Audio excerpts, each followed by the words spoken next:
If I've been known for anything in my career, it's buying, scaling, and selling businesses. Today on the podcast, I'm going to give you some quick tips on how you can either buy a business, scale a business, or exit a business.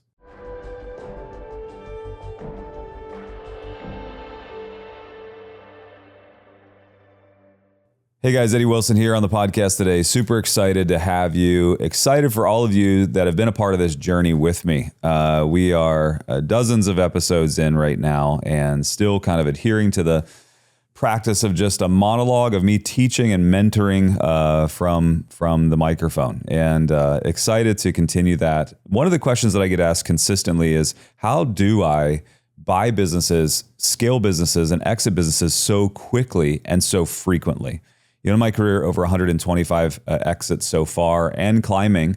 We have 27 companies now. I have 2 to 3 of them right now that are actually in potential for exit.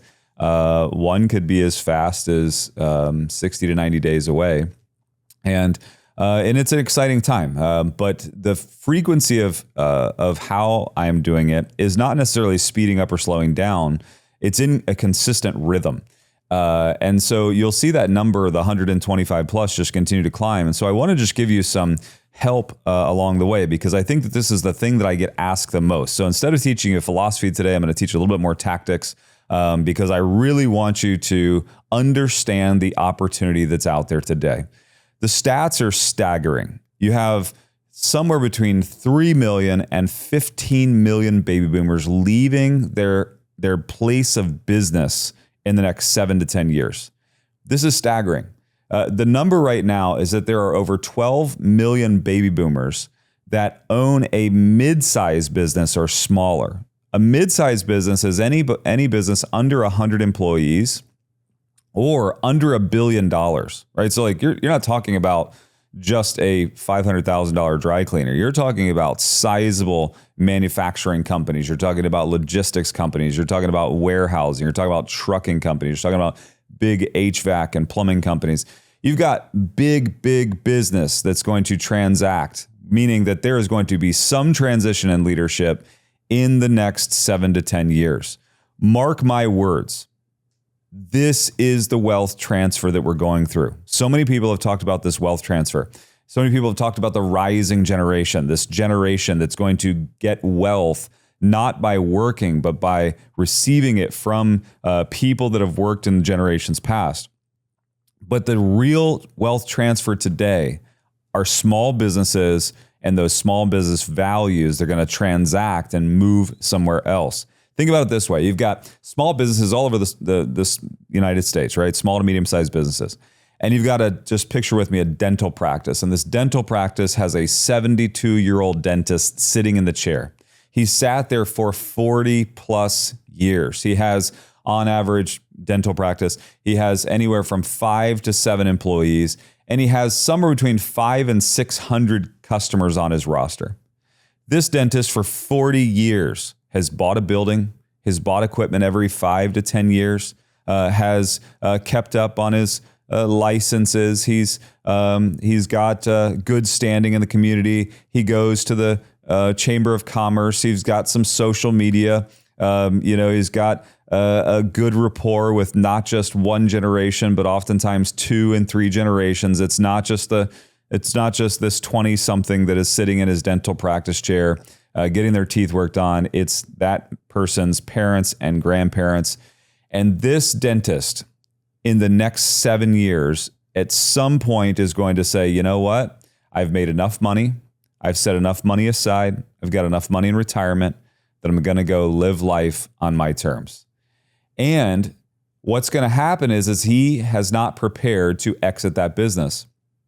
So now he starts talking to his staff. He starts saying, hey guys, I'm going to start transitioning. You probably should start looking for another job. Maybe I'll think about selling it. He gets a postcard in the mail and it says, hey, we'll sell your business. And he explores that, looks at it. He has a business broker that walks in one day and meets with him and says, hey, this business that does $1 to $2 million in top line revenue, good business. I could list it for you. He says, I'll charge you a percentage to list it for you. The dental practice then essentially gets listed. And by the way, I think only 10%, right now, statistically speaking, only 10% of small businesses are actually going to be listed by a business broker. So now we're in the top 10%.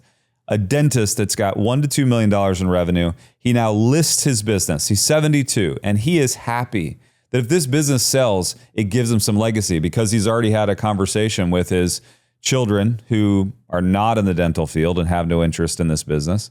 He's talked to his grandchildren and he's tried to tell them being a dentist is a great job. You should go to school for it. But yet none of his grandchildren have gone to dental school. And so now he has no heirs, no legacy. And he decides, you know what, I'm going to move on from my business.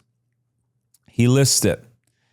10% of all these businesses potentially get listed. So, but he's one of the lucky ones. He found a broker. He gets his business listed. He lists it. And the broker tells him, he says, based on your EBITDA, of $200,000 a year, $250,000 a year, we might be able to get somewhere in the neighborhood of $700,000 to $800,000 out of this business, maybe $1 million if you're lucky. The person looks at his business, he evaluates everything, and he says, you know what, $800,000 to $1 million on this dental practice. It's better than me just walking away. And at least my employees are going to keep their jobs. At least my customers will keep the location coming back. And he says, let's list it. Now, here's the more staggering stat. Less than 2% of all businesses being listed today are actually being purchased. So now he's the top 10% because he actually listed it. But less than 2% of businesses actually sell. So then it goes 1 year, 2 years, 3 years. He has a couple of crazy offers, people that are rolling up dental practices, and he gets an offer of $100,000, $200,000, $300,000. He's just not interested. So he keeps working. So now he's 75 years old, and he has some young person walk in who's excited, wants to build something. He doesn't want to sell it off to some corporation, some roll up. So here's his person walks in and says, hey, I see your business is for sale. I'll make you a deal. Instead of me putting a bunch of money down, I'm going to actually set aside some money to run the practice, run this office that you have, and I'll give you a residual income for years to come up until we pay you $1 million. The dentist thinks about it, realizes it's the best play for legacy. It's the best play to avoid a big tax event by selling this business for $1 million cash. And he decides this might be the easiest thing. And because of the zeal of this person that's in his business, I'm going to sell it. This is how businesses are sold today. So many of them are not being purchased by SBA loans or cash. They're being owner financed because less than 2% of businesses are actually selling. So if they've sat on the market for long enough, the business owner is just frustrated. They don't know what to do.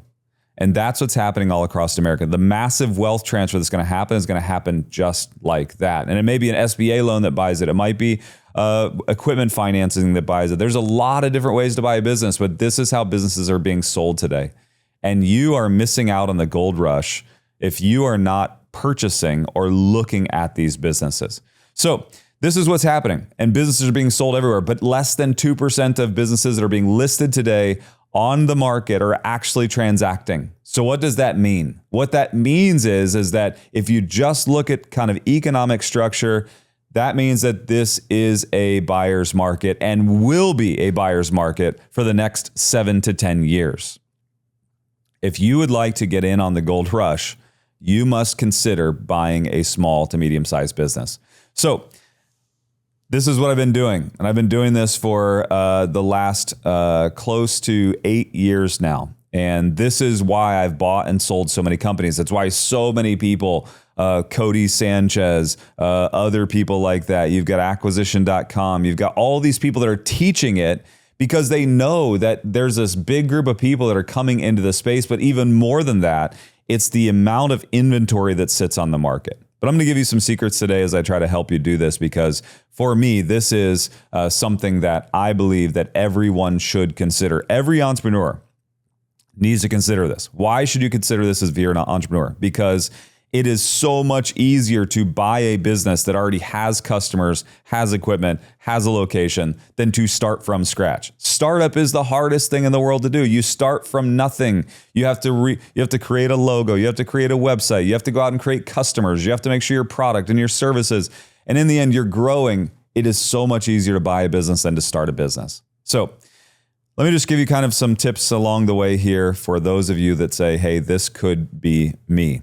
First of all, there's a business site I'd love to kind of point you to. It's Buy Biz Sell, and you can actually just go look at online businesses. There's a few marketplaces out there, but start looking at what's out there. Look at what interests you and look in your local area and just see what's available, right? And understand that the listing price on these sites are not the actual price, right? That the financing they're offering is not necessarily how you have to do the deal. You can get as creative as you want to. I've literally bought businesses by looking at the equipment that's unleveraged in the business, getting an equipment loan on the actual equipment in the business, then paying the person based off the equipment loan, and then taking the business and we're off to the races, right? There's 100 different ways to buy a business. But here's the things that I want you to consider.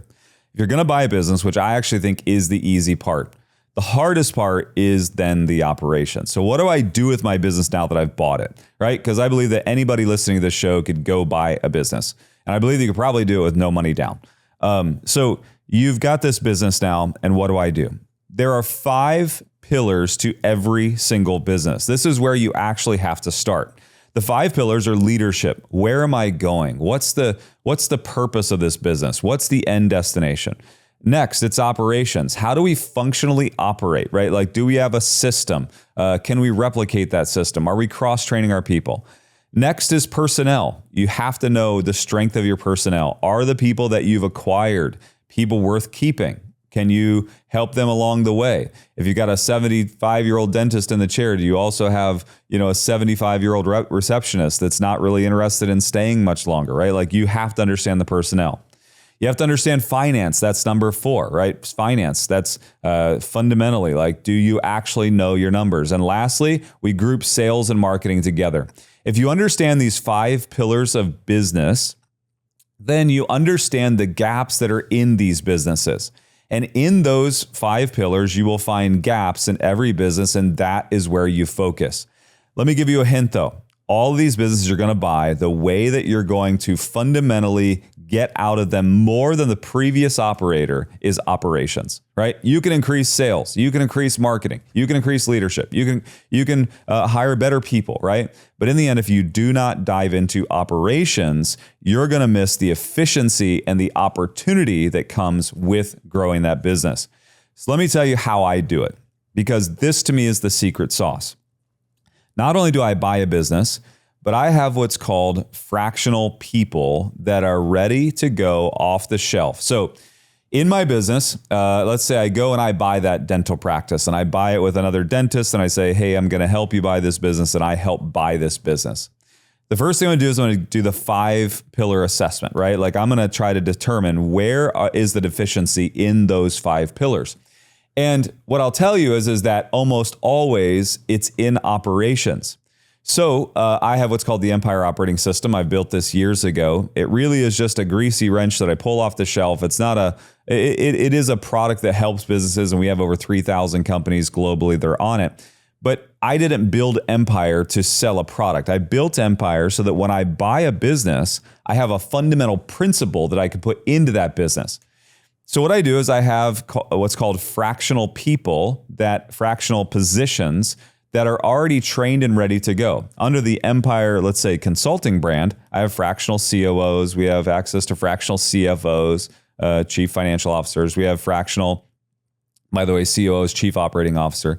We have fractional CIOs, chief information officers, right? We have fractional CROs, chief revenue officers. And so what I do is I look at this business and I say, fundamentally, these are the gaps that I have. The biggest issue of the business is that then you have to determine how much revenue can it generate, right? And can it cover its own? Well, the problem is that oftentimes in those 5 pillars, I see a deficiency.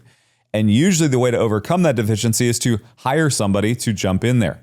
Well, the problem is I want to hire a rock star. I want to hire somebody at the highest level. I want to hire a rockstar CFO or COO or CIO or CRO. I want to hire somebody that is amazing, right? But I don't necessarily want to pay $250,000 a year for that person. So what I have is I have a bunch of fractionals, and I will tap the shoulder of a fractional and say, hey, I need you in this business for the next 3 to 6 months.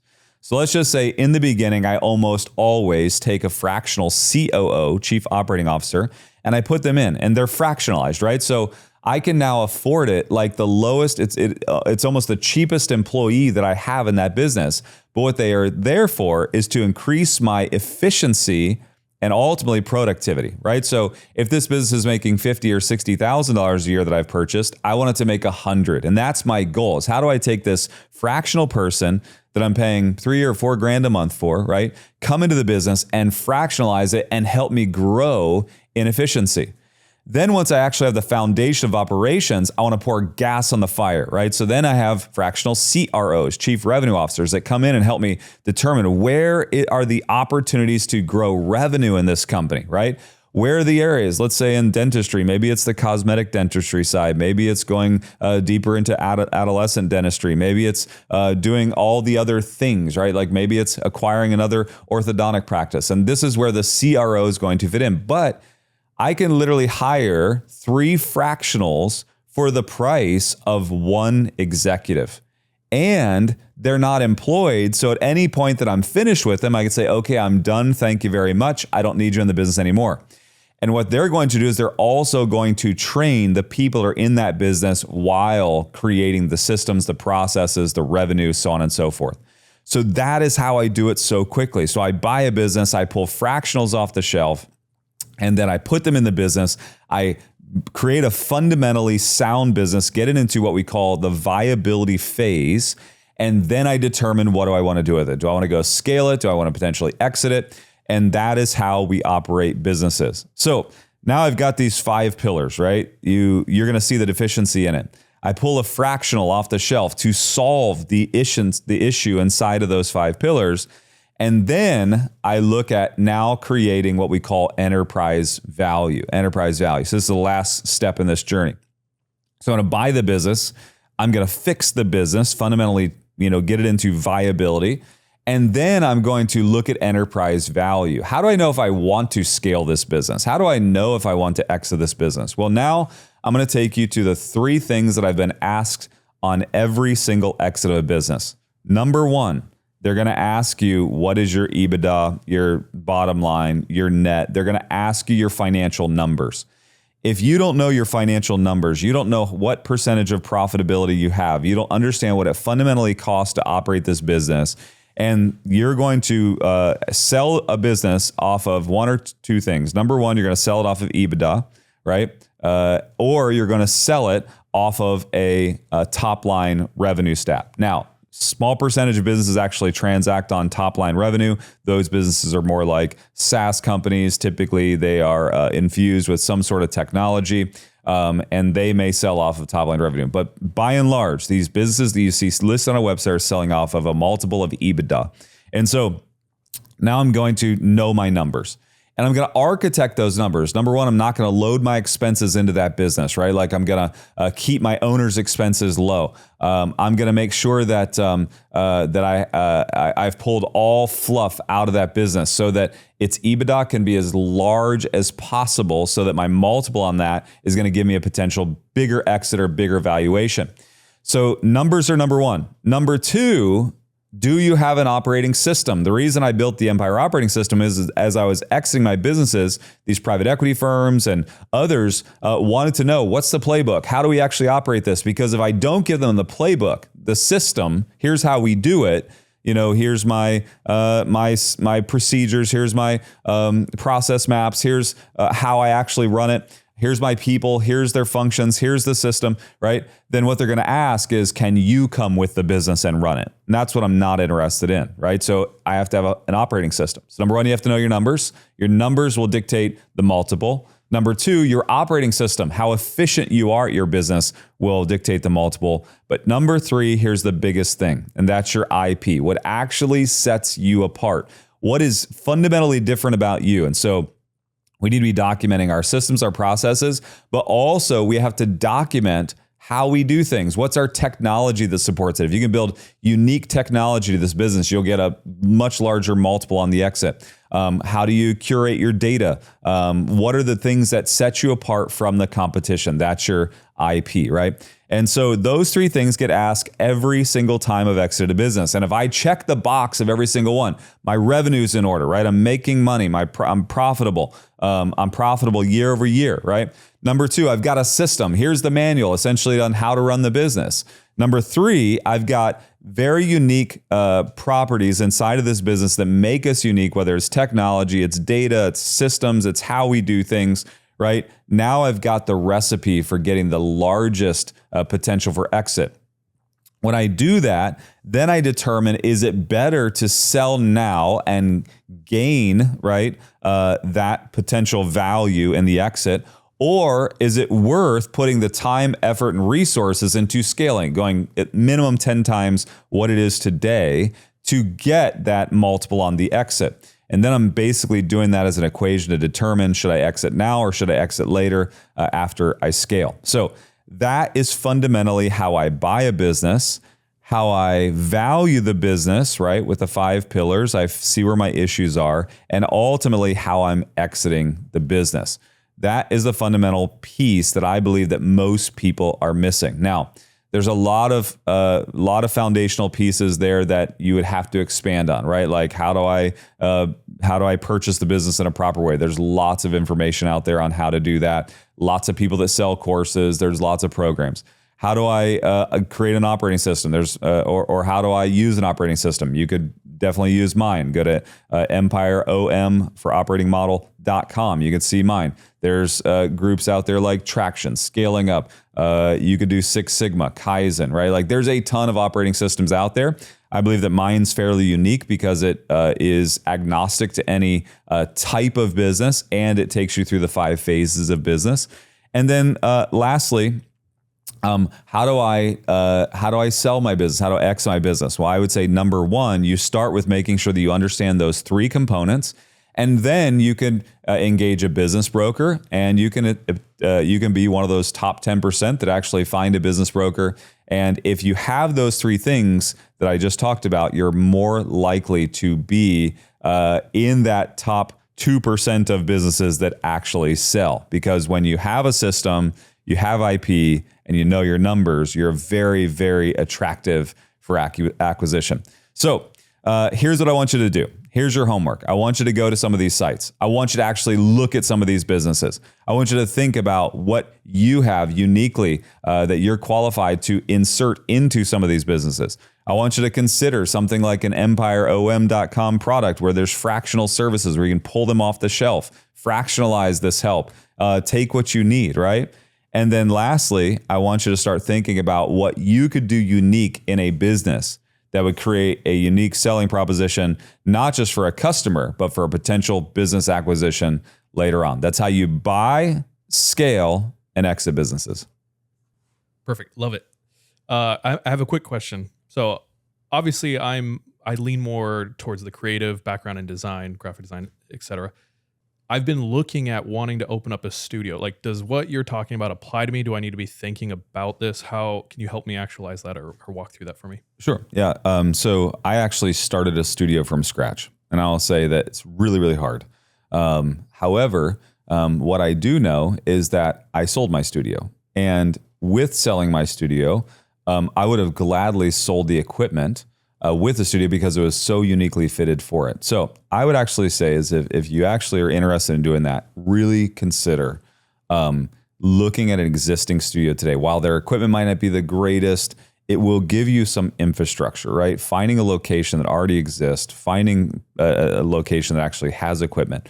Now, one of the unique things about something like that is you can actually get equipment financing. If they have purchased, what I know is that these businesses usually buy their equipment cash because they use it as a tax write-off. So like, let's say they've got switchers and cameras and lights and all this stuff, right? You can actually go get equipment financing for the equipment in the business. And, it might be a little bit more difficult in a studio, but there's people out there that'll do it.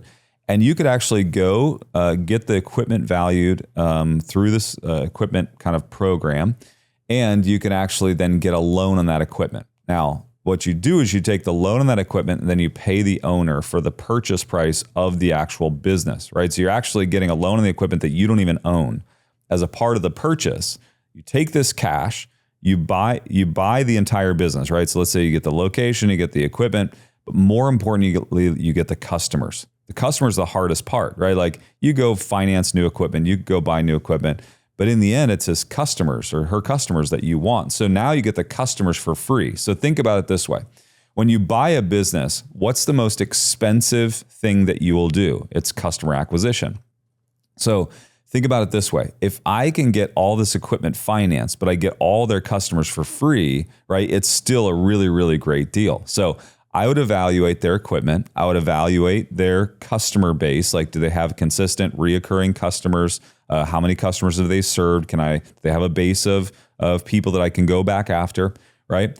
And then I would look at all of their social collateral, right? Because now not only do you have something that pre-exists, a relationship, social relationship with their customers. If you could take that over, now all of a sudden you've got customers for free, you've got online presence for free, right? Which is most likely the biggest value that a studio has. So I would just look at it outside the box.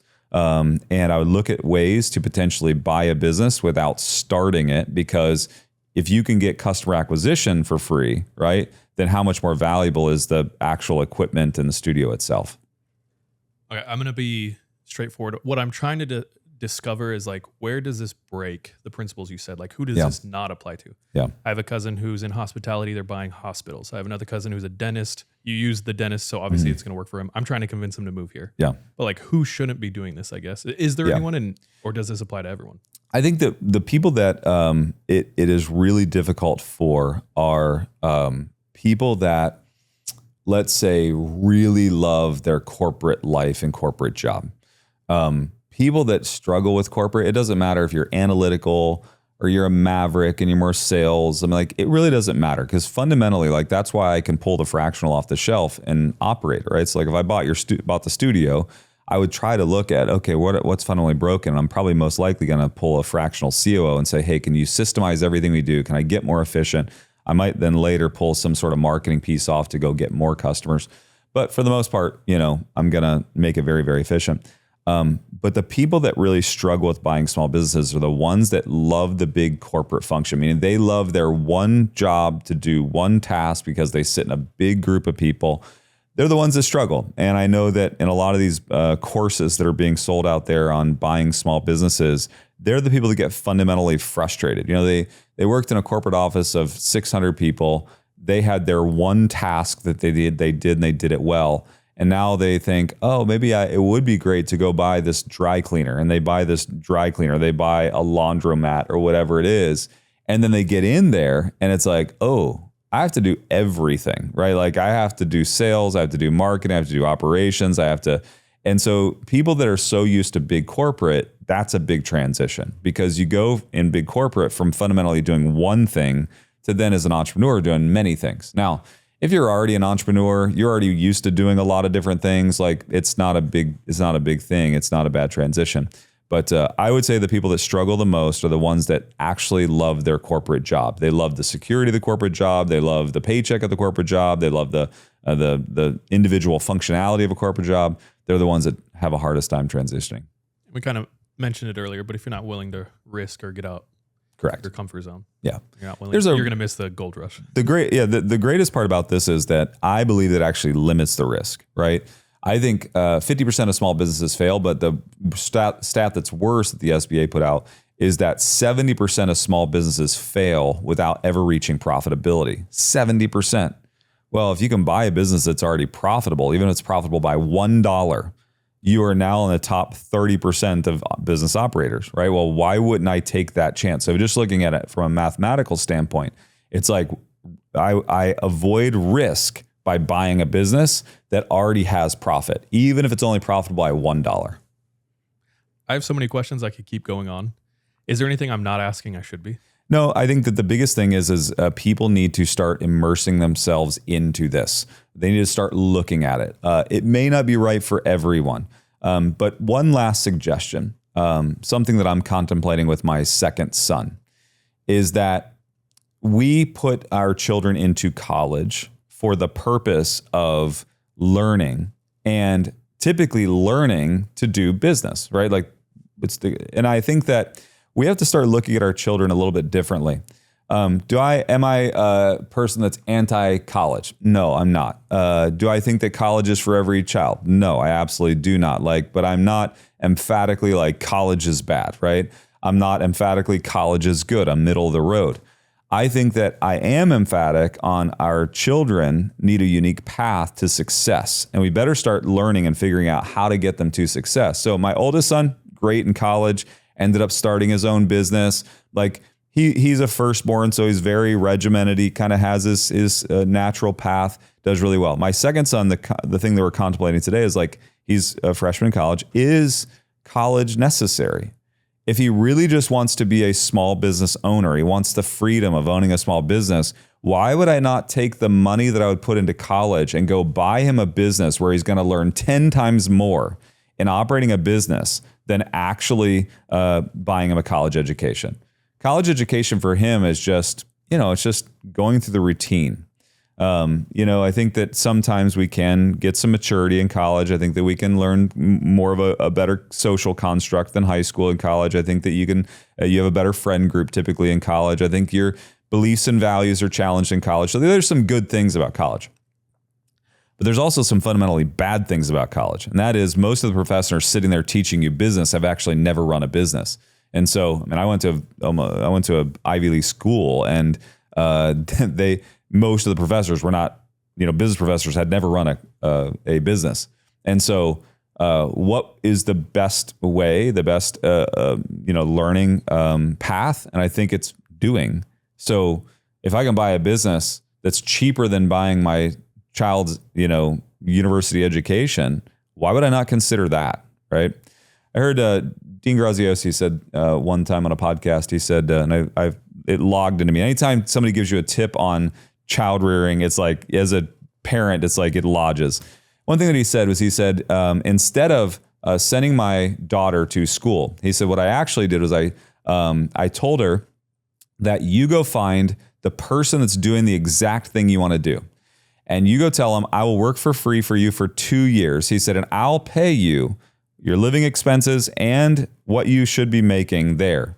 And he said, and work for that person hand in hand. And I think his daughter was into interior design. So she went and worked for an interior designer for 2 years while he paid for her to essentially live and work. What better college education is there than that? To work with somebody who's already successful. That's the problem with college, is you're typically being taught with someone who is not actually successful in the field. They understand the field, they have the principles for the field, but they haven't been successful in the field.